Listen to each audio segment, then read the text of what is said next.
হায় রে শখের বিদেশ, ব্যস্ত এই শহরে পরিশ্রম করে কাজ করতে করতেই দিন শেষ, ক্লান্ত এই শরীর নিয়ে ঘুম না শেষ হইতেই রাত শেষ। আর এরই নাম নাকি শখের বিদেশ। বাহ, হায় রে শখের বিদেশ।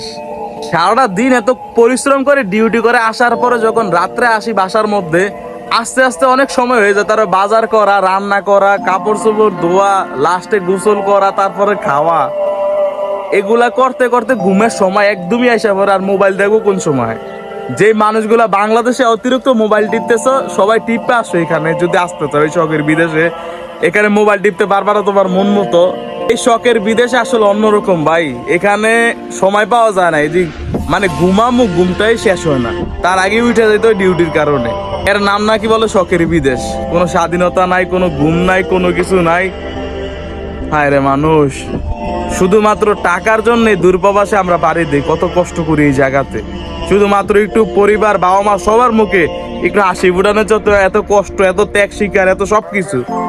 কিন্তু দিন শেষে আমাদের কষ্টটা কেউই বুঝে না এই দুনিয়াতে। হায় রে শখের বিদেশ।